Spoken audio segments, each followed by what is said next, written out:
Hello，大家好，我係 Big Bang Academy 創辦人 Sarah。今日想同大家分享小朋友應該幾時學 STEM 同埋點樣學得好。日常生活中，家長有冇聽過小朋友問點解船唔會沉嘅，或者點解天會變黑嘅等等呢啲問題？其實呢啲問題都同 STEM 同埋科學有關㗎。以下嘅分享，我就會同家長講點樣好好利用呢啲機會，令到小朋友會充滿好奇同埋主動學習。STEM 教育係越早學越好㗎。等我分享一下 STEM 教育嘅3大關鍵先。第一就係探索，第二就係體驗，第三就係閱讀。第一點，探索，我哋鼓勵小朋友自己主動問問題。STEM 學習最重要嘅就係探索式學習。我哋要鼓勵小朋友問問題，自己揾答案，而唔係直接記住個結果嘅。咁家長可以鼓勵小朋友做多幾樣嘢啦。第一就係問問題 ，ask a question； 第二就係做假設 ，make a hypothesis； 第三就係 observe、analyze and conclude， 即係我哋要觀察啦，同埋做一個好嘅 conclusion 嘅。咁 for example 喺 daily life 度啦，如果小朋友沖緊涼嘅時候，見到佢玩緊一啲浮嘅鴨仔，我哋可以問佢點解鴨仔會浮嘅？我哋希望小朋友隨時隨地都係會動緊腦筋問問題，同埋自己揾答案嘅。第二點，體驗，動手做比單靠記憶係更加有效嘅。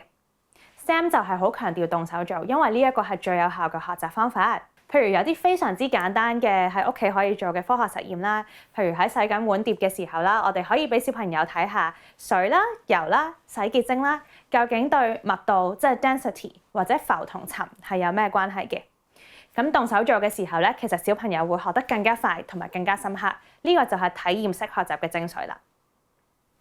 第三點就係閱讀啦，我哋要善用 STEM 嘅讀物去幫小朋友建構一啲好好嘅科學概念嘅。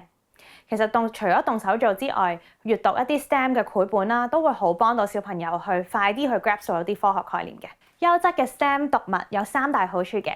第一個好處就可以簡單化一啲複雜嘅科學概念。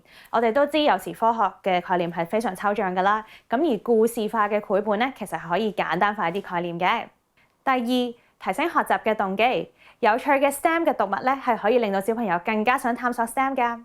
第三就係語言同埋科學都可以同步提升，小朋友可以透過學識多啲唔同嘅 science 嘅 vocabulary 啦，令到佢哋嘅理解能力都大大提升嘅。